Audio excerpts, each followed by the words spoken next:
Did you know that more than 100 million Americans are getting some form of food assistance via food stamps, school lunch programs, special services? More than 1 out of every 3 Americans get some munchies courtesy of Uncle Sam.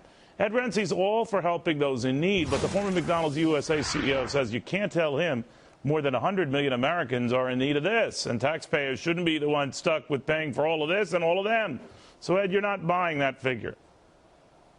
It's tragic, really, because those are proud people that want to earn what they get by and large. And I think we need to create jobs, give them incentives. And there's a lot of people that are wasting these opportunities. And when it's easier to be on the federal dole than it is to go to work because the handouts are so generous, we can't feed the world. People have to do it for themselves. And we need to teach people how to fish instead of giving them fish every day. Well, you know what I wonder about, too, Ed? You and I chatted about this. Remember the dust-up with Mitt Romney when he talked about the 47%, and everyone was getting their nose out of joint. And quite rightly, you know, military families and all was saying, look, we service our country and all that. Who are you to say this? And I don't begrudge them and any of the deserving ones who put in a life of work and are now getting some benefits. But I asked, how did it get to 47%? We missed the 47% thing. How did it get to be that high? Double what it was when I got out of grad school. And no one had an answer for that. Shouldn't we be more alarmed that these benefits have seeped to the point now 100 million plus are getting some sort of food help, and nearly half of us don't pay any income taxes at all? What's going on here? Well, it's a symptom of a much greater problem, and that is that people believe they're entitled in so many areas because they keep getting it for nothing. They keep getting it without making an effort. Why is it that a person who has a job has to have a drug test to get the job, but you don't have to have a drug test to get free benefits from the government? We got our priorities messed up. This is a society of work hard, make yourself better than the previous generation, make sure the next generation is better off than you are. And as long as people are dependent upon government, government has power. And I think this is all about politics, power, and preserving the vote. We have got to take control of this society and get people back to work and productive.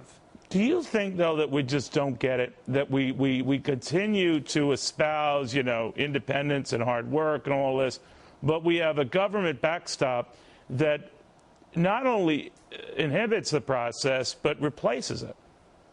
Oh, absolutely. I look at this health care bill right now, and I'm very deeply involved in the restaurant industry. Every restaurant chain I know is taking their full-time employees, pushing them back to 30 hours so they can avoid paying big sums of money for insurance that people don't want.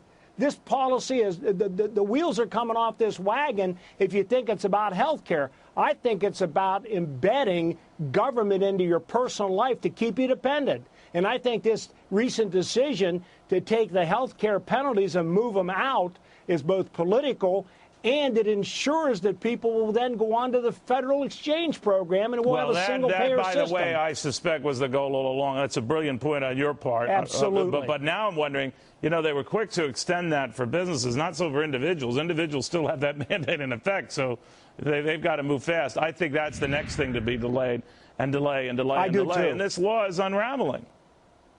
Well, from my point of view, looking at all these people that are getting all these special benefits, certainly there are people that need help. By golly, let's help them. That's who we are.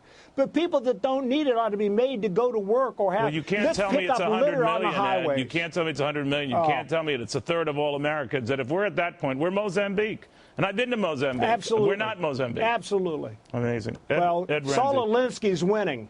Well, you know, you're right about that, my friend. You're right. Always good seeing you, Ed. Thank you very, very much.